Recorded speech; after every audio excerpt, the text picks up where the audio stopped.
On Tuesday, 15 September, the Honorable Minister of Information, Alhaji Lai Mohammed, accompanied by Senator Danladi Sankara, the Chairman, Senate Committee on Information and National Communication, Mr. Olusegun Odebumi, Chairman, House Committee on Information and National Orientation, Ethics and Value, together with the Imo State Governor, Senator Hope Uzodinma, visited the new modular Waltersmith Refinery in Ibigwe Ohaji Egbema local government area of Imo State. The first phase of the installation can refine 5,000 barrels of crude a day and will produce about 54 million liters per annum of refined products, including diesel, naphtha, high-power fuel oil, and kerosene. The project is a public-private partnership between the Nigerian Content Development and Monitoring Board, NCDMB, which holds a 30% interest in the project, and Waltersmith Refining and Petrochemical Limited. The new refinery initially will process Nigerian crude from 7,000 barrels per day Ibigwe onshore field in eastern Niger Delta, with the second phase of the project being able to refine 25,000 barrels of crude oil per day.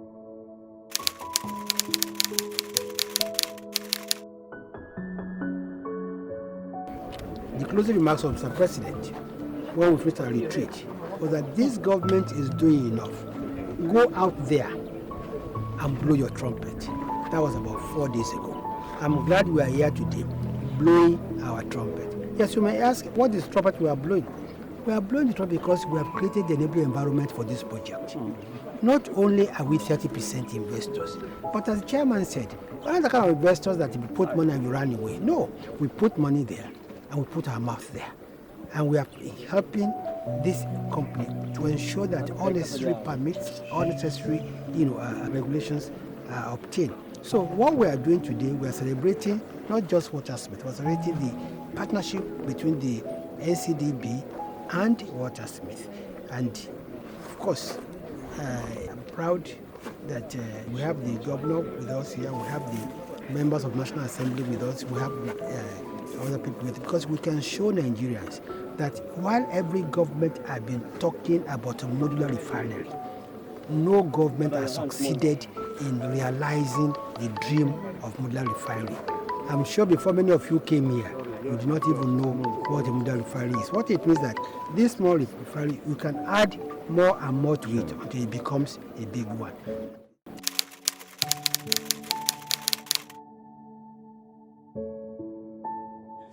In 2003 actually, we won the Ibigwe field. We were awarded the Ibigwe field by the government at that time. And at the takeoff of that award, Imo State is a shareholder of our company. And we have indeed worked peacefully with the people of Imo State, and that's why we're comfortable so far. When we took over the assets in 2004 from Shell, everything you're going to see here today did not exist. This place was just like a typical bush. There were just two abandoned wells here. And we came in and built everything from scratch. And made all the investment to make all of this possible. And then we started producing oil in 2008. When we started producing oil, we were confronted with some challenges. What were those challenges? When you produce oil from here, for you to sell it, you have to transport it to Bonn. That is the point of export. The cost of transporting that oil from here to Bonn is about $5 per month. That's what it costs you. And then, as the oil is going, it is being stolen. Almost about 15% of that oil is stolen. And it's not just the impact of the theft, it's the fact that once they break the pipeline to steal the oil, you have to stop production. So you have to shut down everything here. So in a year, we will spend about 90 days, average of 90 days of producing oil because of the vandalization of the pipeline. So we then decided, look, what should be the long-term solution to this? The long-term solution was to say, look, why don't we try to locate a refinery here? Okay. In addition to helping with the import substitution and focusing on energy security, for the nation. We said, look, this will also help bring down the cost of our operation. So that's then the whole idea of a refinery started. And then, I approached government. And the minister said, yes, that made sense. But and then I said to him, look, we can't build a refinery here on the basis of this small oil field. It's too small. The reserves here, when we took it over from government, was only 17 million. And so you can't build a refinery that's going to exist for another 30 years on the basis of that. And so he said, so what do I want? I said, look, there are some fields around here that are all producing oil and going to the Niger Delta, going to Bonny for export. And that we have to work out an arrangement where we should be able to have access to some of that oil to be able to refine. Then he said, that made sense. So that was how come we were able to make progress with the refinery. And then the government again was very supportive.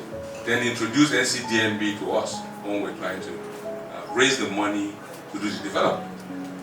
So NCDMB then came along and then invested in 30% of the refinery. So they put the money along with us, and then we went ahead and started doing the development. So what you are going to see today and inspect is actually a project that has significant impact on this nation. Because at the peak of our ultimate goal for this project, we are going to be producing about 50,000 barrels of oil per day, refining capacity. That's our ultimate objective. Today, we started with the first module, which is 5,000 barrels. The next module is going to be 25,000. Then the next final module, the third module is going to be 20,000. That's how we intend to grow it. And then when we start producing, we are going to be loading about 120 trucks every day at peak production. 120 trucks will be loading different products: diesel, kerosene, PMS, HFO, and jet fuel will be loaded from here. This first phase that we are going to see today, that we're doing the pre-commission, we are going to be loading 23 trucks of products every day from October. Our target is that by October the 14th, we'll start loading the first truck of diesel of this facility. And every day we will be loading about 23 trucks of various products leaving this facility. And that's going to then we're now going to the next module. So what we are doing now is really in support of government initiative. This is coming at the right time that government is deregulating the market. And we really support the government policy for this deregulation and removal of subsidy, because it then creates a market for what we are going to be doing, and it then facilitates our ability to raise financing for the next modules that we're going to be doing. So we strongly add our voice in support of government effort and deregulation.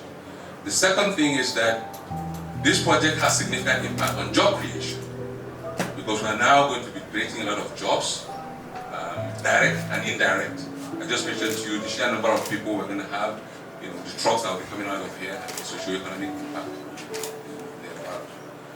So those are some of the key things, the impact of this community. Of this project that we're going to see. We have had an excellent working relationship with our community. In the last 12 years that we've operated here, we've not had any problems with the community, because we go through a GMOU process with the community. We agree whatever we want to do, and we go ahead and implement it.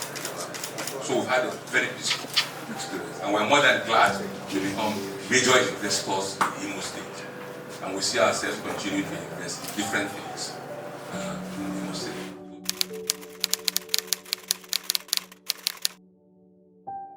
I am very happy that we are coming here at the pre-commissioning phase of this refinery. One of the mandates of NCDMB is to develop in-country capacities and capabilities to utilize and add value to our hydrocarbon resources. Hence, the refinery that you see here today. Section 70 of the NOGIC Act specifically mandates the board to assist local contractors and Nigerian companies to develop their capacities and capabilities to further the attainment of the goal of developing Nigerian content in the oil and gas industry. Thus, we had no hesitation to partner with Waltersmith when they came knocking at our doors in the early 2018 for partnership in the establishment of this 5,000 barrels per day modular refinery here in Ibigwe. We are proud that we did not dilly-dally on the decision at the time, but locked in with the approval of our governing council, which has enabled us to gather here today to celebrate the pre-commissioning phase and readiness to start up of the largest modular refinery in the country as of this period. As a member of the board of directors of Waltersmith Refining and Petrochemical Company, I am aware that the refined products are already sold out, with some of the interested off-takers placed on the waiting list. That is why I am not surprised that Waltersmith is already looking at the commencement of the phase 2 of the project, aimed at constructing additional 25,000 refining to service its captive market. Apart from in-country value add to the crude, a key benefit of this partnership is the generation of the direct, indirect, and induced employment opportunities for management staff, plant operators, technicians, drivers, cleaners, suppliers, security personnel, and just to mention but a few. At NCDMB, we reckon that at least 10% of Nigerian oil production should be refined through modular refineries, with an average of 10 direct jobs created for every 1,000 barrels per day capacity of modular refining. We believe that over 2,500 direct jobs and over 25,000 indirect jobs can be created if 10% of Nigerian production is refined using modular refineries. I do need to mention one thing. We are probably one of the few companies in this space that from the board down to the smallest engineer or whatever, we are all Nigerians. There is no single expatriate working for Waltersmith. So if anybody ever argues that Nigerians can't do it, well, this is an example that we can. Instead of exporting 1 barrel of oil, whatever the reason for exporting that, if you consume a barrel of oil, for every additional dollar by consuming the oil instead of exporting it, every additional dollar you would have gained by exporting it, if you consumed it, you can generate $8 to $10 GDP growth in the country. So there is no reason why independent, indigenous Nigerian companies should not be consuming all the energy they produce, either through gas to power or through refineries. We should not typically be exporting after some time. Yeah? One of the things around this refinery phase 2 is that we are planning to build a 15-kilometer concrete dual expressway from this nexus onto the Port Harcourt Aba Expressway. And we are going to do this jointly with CERPLAT and SPDC. So we're opening up this entire area to that. The NCDMB, the ESE NCDMB mandated us that while we were constructing this refinery, the inside battery limit, which is the brain of the refinery, was being done abroad. And it says, create a manufacturing hub here so that you can make your own inside battery limits brain here, because you have the capacity to do that. So this industrial complex will, amongst other things, enable that manufacturing of such things within the country here and in this area of the country. So the industrial park and innovation park, we are going to build up to 100,000 barrels of oil per day production. That's why we're looking at acquisitions and others. We are going to build a 22 million standard cubic feet per day gas plant, which is the 300 megawatts gas power plant. And then we are going to transition to 500 megawatts of renewable energy. And this is the key part of the conversation today, growing to 50,000 barrels per day modular refinery.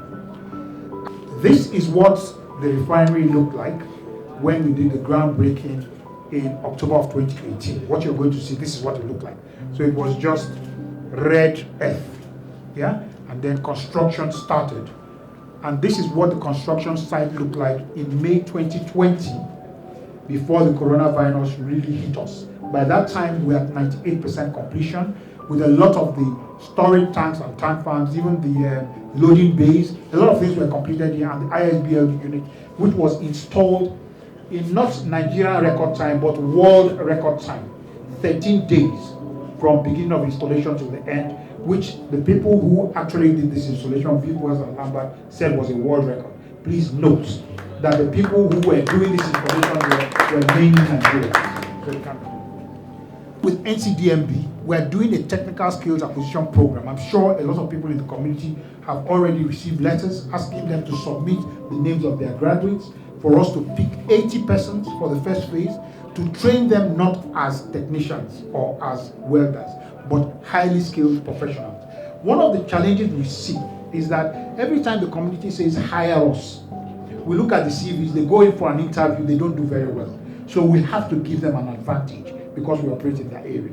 And that is what this technical skills acquisition program is going to do. It's actually a mandate from NCDMB that all projects must dedicate some percentage of what they do to make sure that they develop the skills of the people in that area. And it is not just about low-level skills, but also highly skilled people as well.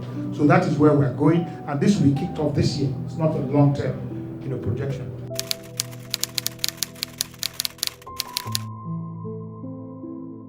Local content is now a success story. And I've no doubt in my mind that whereas the foreign E&P companies are running away from the downstream, Waltersmith is moving from the upstream to downstream, meaning that now they're going to refine the crude oil. Crude oil will now be a raw material. At the end of the day, they will put in place a value chain that will not only help our economy, but will also empower Nigerians. So I'm very, very excited with this project, and I have no doubt in my mind that it will stimulate not only our local economy here in the state, the national economy, and indeed the global economy. Beneficiaries, the direct beneficiaries of this activity here today is federal government. But at the provincial level, we provide a local partnership that will complement whatever the federal government will do in terms of policy to help beneficiaries here. Particularly, content for the agency, you can see that they are not only regulating the activities, they have decided also to participate in the operations. So, and which is again another commendable potential. I was just discussing with the chairman of Waltersmith that if you go to Tinker Island after the Great Law, the Dangote Group is now dualizing the road, and they are going to in return get tax credit. I've also invited him to consider dualizing one or two federal government roads in Imo State, so we can make case for a tax credit for Waltersmith, which he welcomed very well. If we do a constructive partnership, I think the appropriate signing will allow for a win-win situation.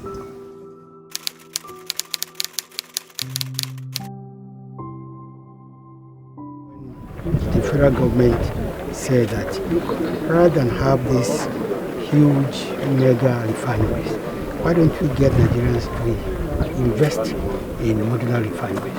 And we can see the product today. That from just exporting crude, Waltersmith is adding value to crude, is producing many other byproducts which will be consumed by Nigerians. But don't forget the job creation and the fact that they are going to transform the entire landscape of this local government. Building a 15-kilometer road, I think is going to improve the economy. Building a trailer park here is going to improve the economy. So when you look at the multiplier effect of Waltersmith's investment here, then you can better appreciate what they've done. But you see, don't talk about Waltersmith without talking about the content board. Without the local content board, probably Waltersmith would not have gotten to this, to this level. So, and that is exactly what we are celebrating today. And somebody asked, what is the contribution of Imo State government? And the governor answered, but without peace and stability, there will be no Waltersmith. And I remember that the chairman said that they have excellent relationship with the community and the host. And that is why that's why the government comes in. There are many projects like this that have refused to come up or to grow because of hostility of the community or lack of cooperation with the community. But here we came here, nobody stopped us to pay toll gate before we entered here. And that is what the state government is doing. The harmony and getting the people to understand that look, this thing is for your own good. So I think I want to again congratulate His Excellency for the support that is given Waltersmith. This has been an extremely successful trip because it has shown that yes, Nigeria is on the path to greatness.